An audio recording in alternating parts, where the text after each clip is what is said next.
Hi guys, my name is Bobby. Welcome back to my channel, and today I'm kind of bringing you a catch-all kind of video. This is mostly going to be my favorite books of 2020, of which I have 1, 2, 3, 4, 5, 7. And then kind of like a goals for 2021, I guess, and like a life catch-up, whatever.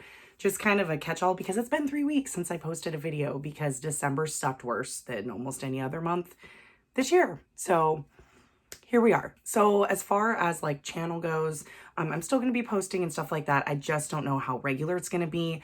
Hopefully now that some stuff has calmed down in my personal life, that maybe it'll be, oh my God, there's something in my eye. Maybe it'll be easier to like get the motivation to post. Like for instance, December. I haven't finished a single book this month, so you will not be getting a December wrap up because I didn't finish anything. I have like 4 books on the go. A Little Life, which is my book club's book. I've read 200 pages of that and then put it down. One of the most depressing books I think I've ever read in my life, and I didn't even get to the bad parts.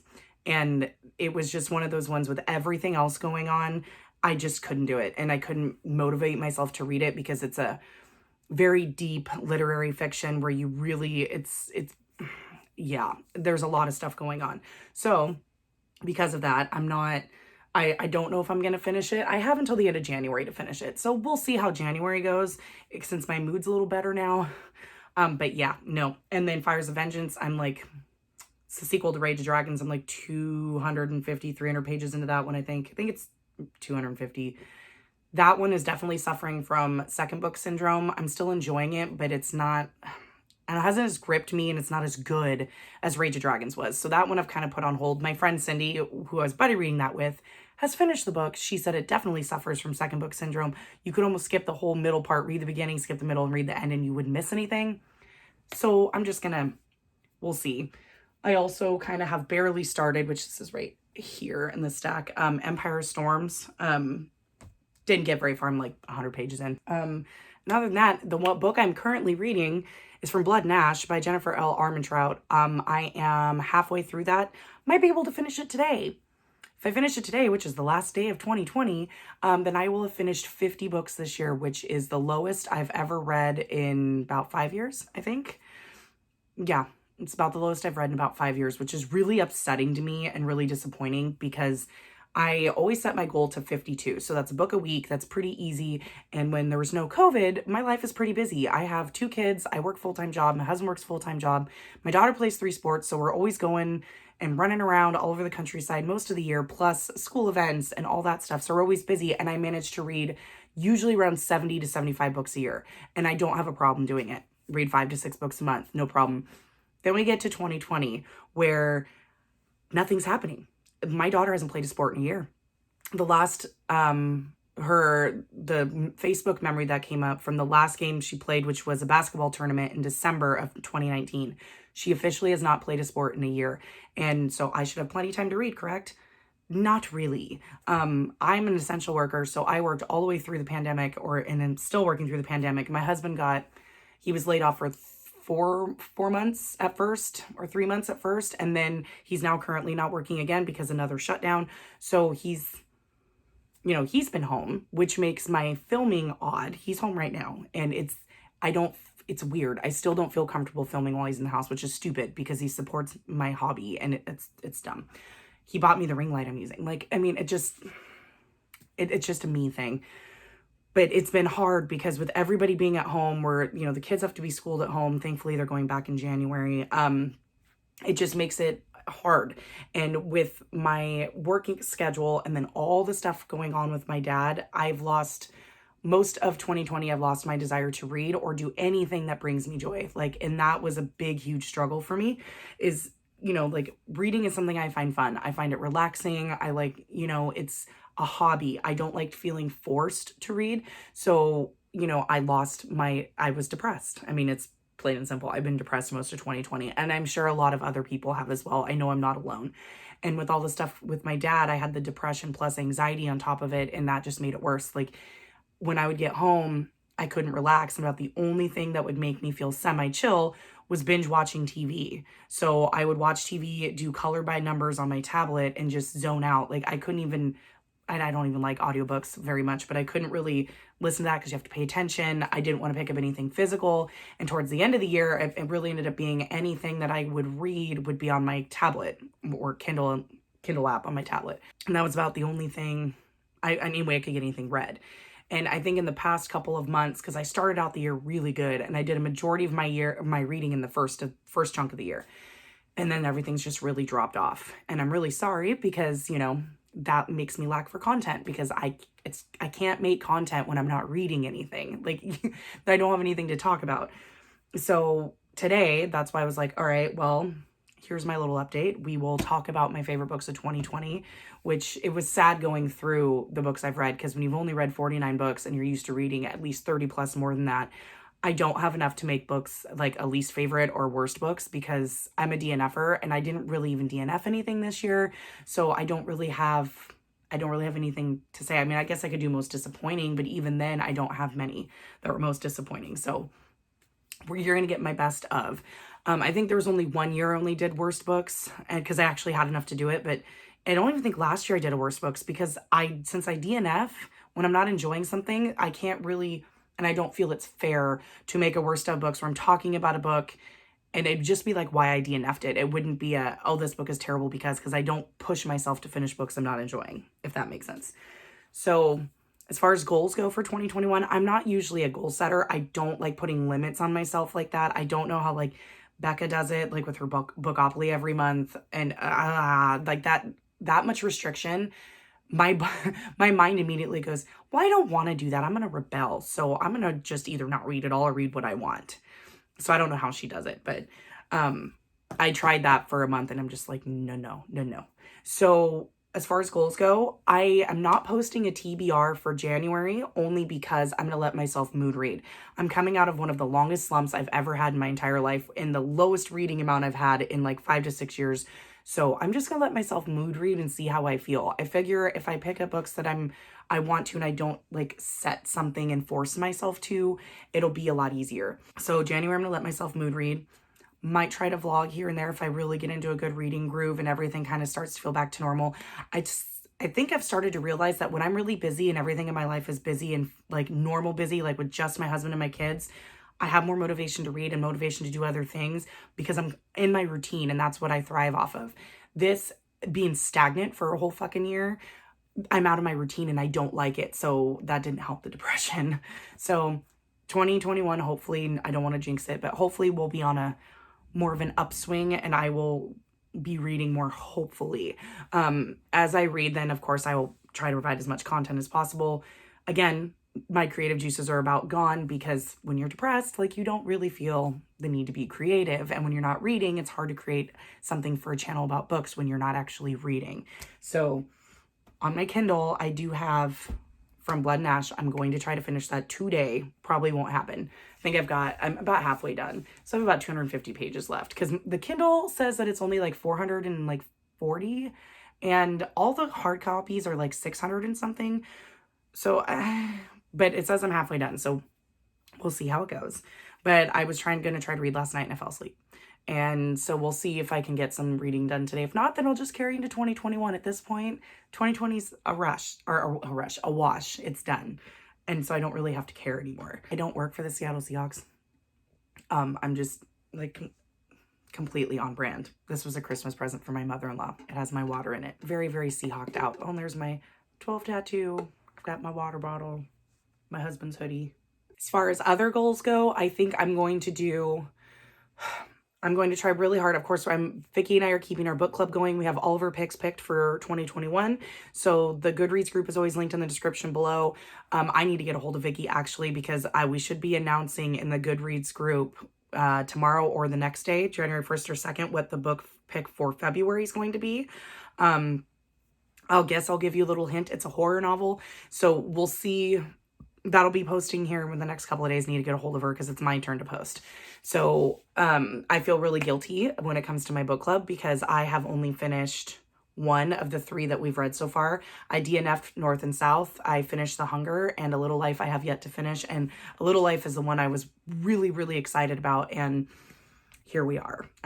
Depression, anxiety, and a shitty year is a bitch. So that's just where we're at. I'm going to try to mood read as much as possible. So any TBRs I post will be not super structured unless I'm participating in some kind of a readathon or read along or whatever.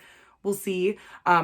Starting in, I think January, yeah, it'll be January, February, March, April, over in Becca from Becca in the Books in her Discord, I want a Patreon of hers. And so us patrons decided that we were going to buddy read all of the Mayfair Witches series by Anne Rice because we got talking about Anne Rice and Underneath the Vampire, and so we decided if we're going to read them, we're going to start with the Mayfair Witches because there's only 3 books.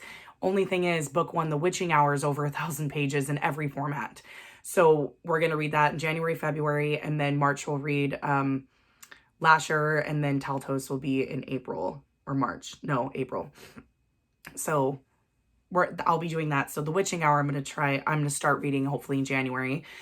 But other than that, that's about it. I don't really have any other goals. my Goodreads goal will be 52 again for 2021. That's what I always set it to. It's easy to achieve, except for this year. It was 2 books away. It's easy to achieve, and it's something that it's not going to stress me out, and it's easy to get ahead. And I like being able to see, oh, you're 3 books ahead of schedule. That makes me feel a little better.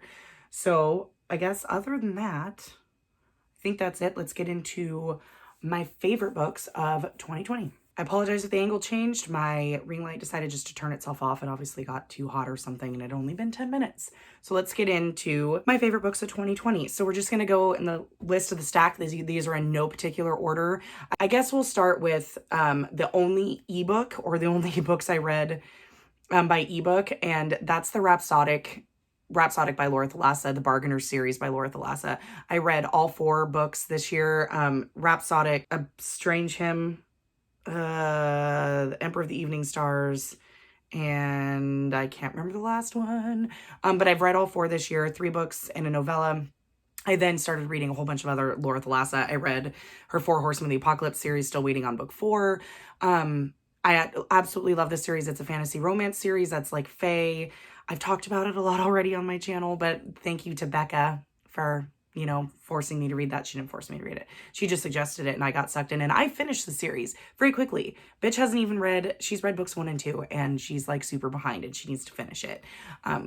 All of us keep harassing her to hurry up and finish it, but because of Bookopoly and the way she does that, it's very restrictive in how she reads. Rhapsodic is a book about a girl named, is it Kelly? Why can't I remember her name? Oh my God, it hasn't been that long. Yeah, I think it's Callie. Correct. Okay, editing me, correct me if I'm wrong. I'm pretty sure it's Callie. And she is a siren, and she runs her own private eye business or whatever, and with her best friend who's a witch, and she's got, being a siren, she has special powers to where, she can influence people to do what she wants them to do, and that's what makes her a great private eye. You learn about her history where she's got this bracelet of beads that goes almost halfway up her arm, where there's over 300 and something beads on it, and that's a favor. Every single one is a favor she owes the Bargainer. The Bargainer is a fae king he grants wishes kind of to people or helps people out, but then they owe him a favor. One day he comes calling, asking to start her paying back all of these favors, and the story goes from there. It is a fairy fantasy, love, romance, paranormal romance, whatever, fantasy romance. Super fun. Smut is on point. Really enjoyed it. I love Laura Thalassa, and I will read any fantasy romance she puts out. But that was definitely a favorite this year. So every other book that I have is physical. I feel like really rusty. I feel like I didn't do Rhapsodic justice, but you guys have heard me talk about Rhapsodic so many times, it doesn't even matter anyways. So first on the stack is The Sundown Motel by Simone St. James. I really, really love Simone St. James. Her other book, The Broken Girls, was one of my favorites in 2018, I think, or maybe it was 2019, can't remember. This book came out this year. Was it January 2020. Well, this bums me out. That means she doesn't have a book for January 2021. This was my book of the month pick for January 2020, and I absolutely love Simone St. James. Maybe she only does it every 2 years. I need to check Goodreads. I'm rambling. So The Sundown Motel is a dual timeline. Her mysteries are all dual timelines. So you have this one, you have a timeline in the 80s, and the other timeline is in 2017, I believe. You're following a girl in the 2017 timeline who's trying to find out what happened to her aunt back in the 80s when she worked at the Sundown Motel. So she gets a job at the Sundown Motel to try to figure out what happened. The Sundown Motel is one of those tiny little hole-in-the-wall motels that's on the side of the road in New York State, where shit happens there all the time, paranormal shit, ghostly shit. And this one there is actual ghosts, so if you scare easy, this one was pretty spooky, very atmospheric. Her other book was very atmospheric. I really love her writing. It was a very quick read. I believe I listened to this one on audio, and it was really, really good. The audiobook was good. There was 2 different narrators for each of the main characters, because in the 80s timeline you get her aunt's perspective and what happened to her while she was working in the Sundown Motel and her backstory, and there's 2 narrators. It was both very, very good. I really, really enjoyed this book. I don't know if I gave it 5 stars or 4 stars, but it was probably my favorite mystery this year, and I didn't read hardly any mystery or thrillers this year. This was probably one of the only ones I read. I stuck mostly to fantasy because I kind of got thrillered out, if that makes sense. Like, everything was just kind of meh and not good, just not hitting me. Like, it was all the same tropes I'd already heard before and seen before, and it was just boring. So this was the only one I believe I read this year, and it was a good one. Next on my list is one of my now auto-buy authors, which he hasn't put anything out in a really long time. This came out in 2018, November 2018. And it makes me sad because he still hasn't put anything out, and I absolutely love his writing. That's A Ladder to the Sky by John Boyne. I buddy read this with Vicky. We also buddy read, was it last year, The Heart's Invisible Furies. I absolutely adore this author. This tells the story of a man, I can't even remember his name. Maurice, that's right. About a man named Maurice who is a douchebag. This is a contemporary literary fiction about the writing world. So Maurice really wants to be a famous writer. And this talks about how he steps on everybody he knows to make it all the way up to the top. And he's not a nice man. He's a very unlikable character. Oh God, the shit that happens in this book, it's just insane. But it starts out at the very beginning, and he idolizes this one man who was a very famous author, and so he kind of attaches himself to him and like becomes almost like his assistant, and then it shows how he pretty much destroys him to start moving his way up the ladder. It's so good, so well written. It's just, if you like unlikable characters and you want to hate just about everybody in the story, this is your book, because there is nobody to like in here except for maybe one character. And I absolutely adored this book. I adore John Boyne's writing. I've heard some like problematic things about him as an author, kind of here and there, but I separate author from work. Like, I absolutely adore his work, and I'll read anything he puts out. Next on the list was my first and only Grady Hendrix I've ever read, and I absolutely adored it. And I own 2 of his others, and I need to read them. They've been on TBRs and I haven't read them. But that's the Southern Book Club's Guide to Slaying Vampire. Blah, blah, blah. Nobody can say this without stumbling. The Southern Book Club's Guide to Slaying Vampires by Grady Hendrix. This book was fantastic. This tells the story of, what is her name? Patricia. So this tells the story of Patricia, who is a housewife in the mid to late 90s. I think it was mid 90s. And she has a book club with her and some of her friends in the neighborhood, and they mostly read true crime books. And so they, it's all scandalous. They're reading true crime books and not like the literary fiction they're supposed to be reading. And this guy moves into town, and he wants to join the book club, and they feel there's something off about him, and they let him in the book club, and shit starts going down. So this book really focuses on, there's a vampire. Patricia believes that this man is a vampire. Nobody believes her. They all think that she's crazy. There's a lot of social commentary in here about gaslighting, and especially in married couples, and the, misogyny. Like, it's so annoying. There's, I've heard people complain about this book where they said that it was not good in that respect. Too much misogyny, too much gaslighting, too much this, bad treatment of characters of color. But the thing is, that's the point. This takes place in the 90s, and that is the entire point. The point is that, this vampire is killing small black children, and the point is that nobody gives a shit. The police don't care. Nobody's investigating. Nobody seems to care. It's because they're black children, and that's the point he's trying to make, is that back then, there's all these white women in the group, and the black woman in the story is not a part of the group. It works as a housekeeper for one of the white women, and it's the point that nobody gives a fuck about these black children who are dying. And when the Patricia and I think one of her other friends takes notice and tries to help, they are pretty much shunned, like, yeah, whatever. Like the whole, what's the correct term for that? Like, not the white activism, but you know what I mean? Where they just pretend to care just so they look good or feel good. Performative activism, that's it. And that is very much shown in here. And so I think it was done very well because it brings light to the attention of that. And how that still happens a lot today, but back then it was way worse. Patricia's husband gaslights her constantly and pretty much just wants to medicate her to shut her up so she'll be a, you know, a nice little housewife. So all the social commentary is really good, but the horror part is really good as well. It's very atmospheric, very spooky. If you do not like bugs or if you have a phobia for bugs, be careful when reading this. Be very careful. There was one scene that I had to skim because I don't do bugs well. I don't do spiders, I don't do cockroaches, I don't do bugs, and it was, I don't mind gore, don't mind blood and gore. You could literally gut a person, I'm not gonna flinch. Why are you texting me? I'm filming on my phone. You can just come in here and talk to me, dear, if you need to ask me something. So, oh, you brought me coffee, thank you. My delightful husband just brought me coffee.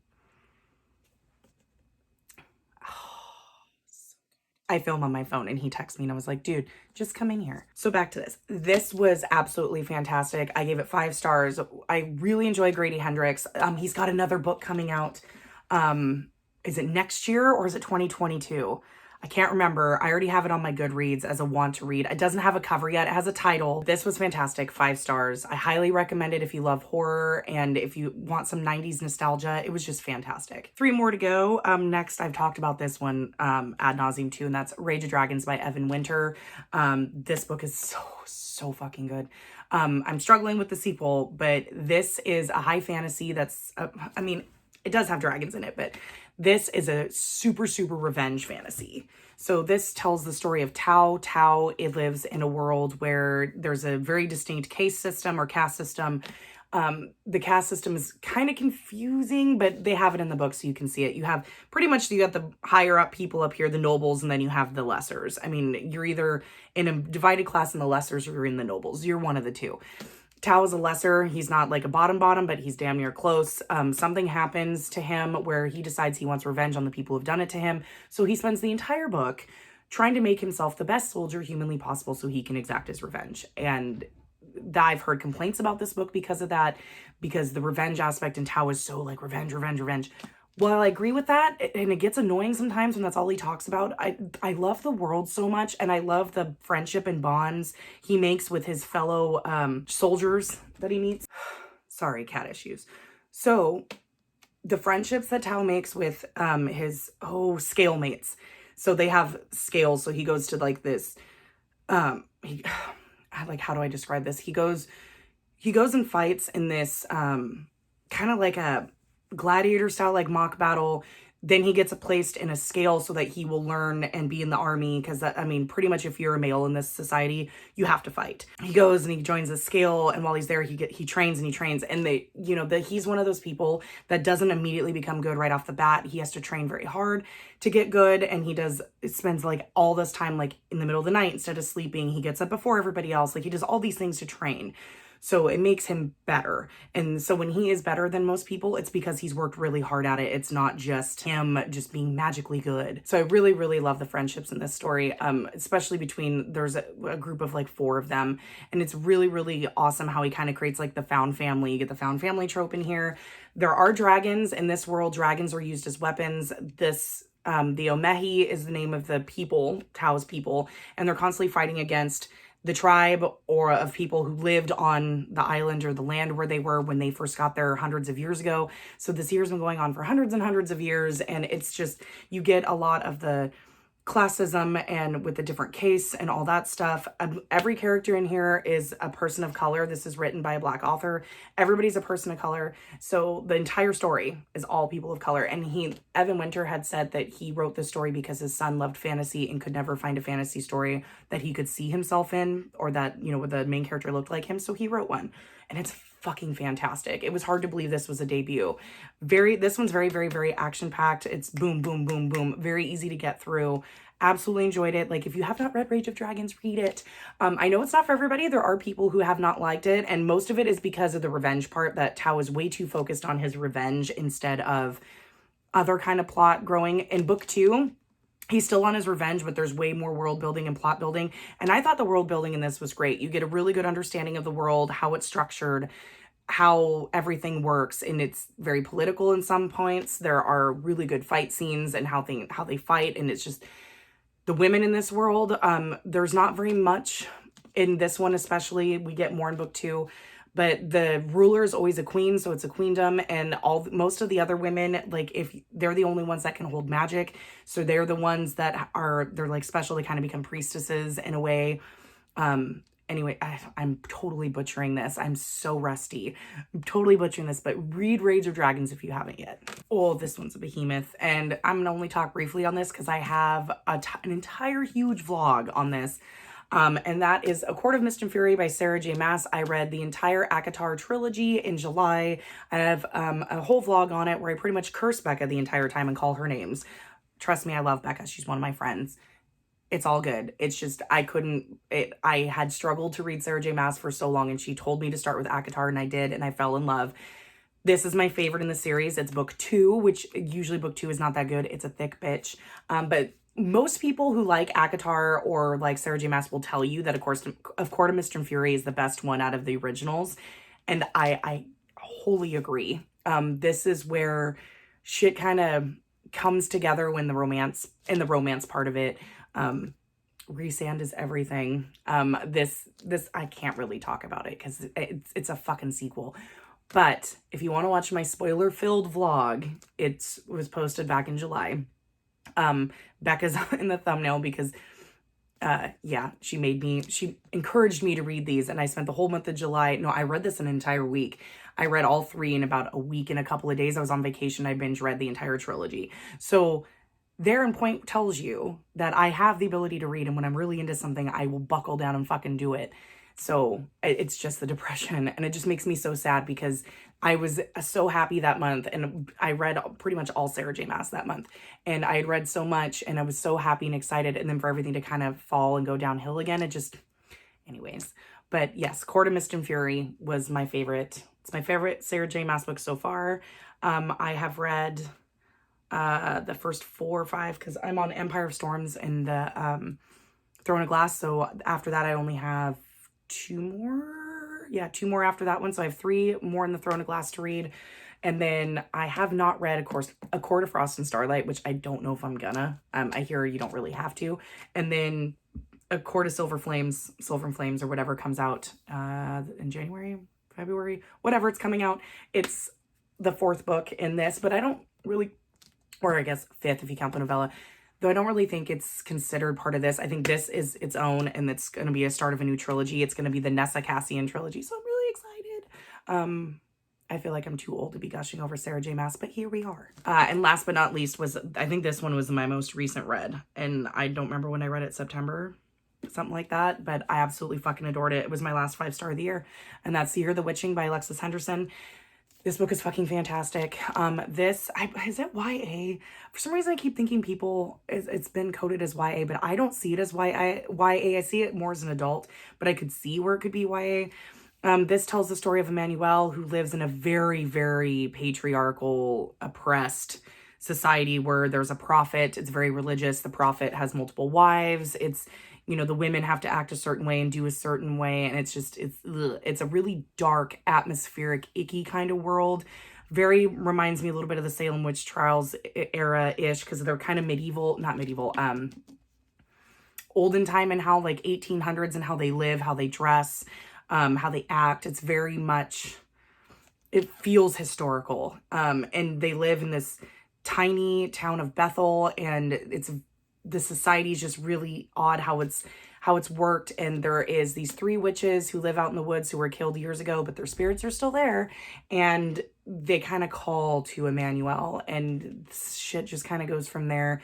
There is a romance in here, but it's very mild. I know a lot of people kind of got nasty about it or didn't really like it, and to me it wasn't that big of a deal. The main story was more about her and Emmanuel finding out who she was and where she came from. Emmanuel's already an outcast to begin with because everybody in their community is white.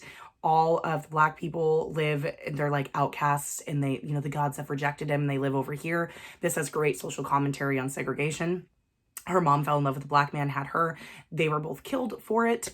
It's, so there's a lot in there that is very true to form when it comes to history. So I enjoyed it. I loved it. I loved the creepy aspect of the witches. I liked how it ended. It was very climatic at the end, very like, I'm not using the right words. It was very intense at the end. It was super, super good. But I guess it wasn't everybody's cup of tea. I'm really upset because Ashley from A Frolic Through Fiction, like, gave it like a 3-star. Like, it wasn't what she wanted. And I was so bummed out because I wanted her to love it so much. And I feel like a dick because I still haven't read the witch book she sent me. Because again, depression, but I will be getting to that one. And then, I don't know, there was just something about this book. I don't know if I just read it at the right time or if it just talked to me or just spoke to me, I guess. I just really, really fucking loved it. Just be warned, there is a lot of gore. There's a lot of blood, scarring, intentional scarring. There is miscarriage? Or no, it's not miscarriage. There's a really intense birth scene that's it's pretty gory. It was not a nice birth. So there trigger warnings for that. There's witches. There is a lot of death, blood, gore, burning at the stake. Multiple wives that are not necessarily wanted. So forced child marriage. There is child molestation and rape. Like, there's a lot in here. So it's very adult in its themes, but I did like a lot of the things it touched on, like with the segregation and finding out who you are and coming into your own and pretty much giving a middle finger to the people who try to beat you down.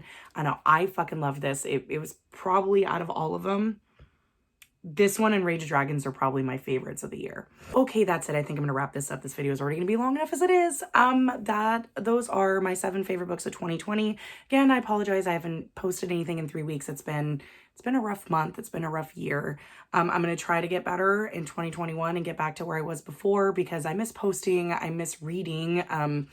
Just, you know, I want to get back into some kind of routine to where I feel like I can, you know, be normal again. So that's my update. Those are my goals for 2021. I'm just going to try to read and to get back to my happy place. And yes, and my 2020 favorite books. So again, thank you so much, you guys, for watching and sticking around. I know it's been a rough couple of months. Please let me know in the comments down below what your favorite books of 2020 were, anything I should know about or need to read, because, you know, just growing the TBR, need more stuff to pick up. Another goal in 2021, I'm going to try not to buy as many books and just read what I have. Good luck with that because it's me. But again, that's it. Thank you guys so much for watching. Thanks for sticking around. Please interact with me in the comments. I love talking to you guys, and I'll see you guys in the next one. Bye.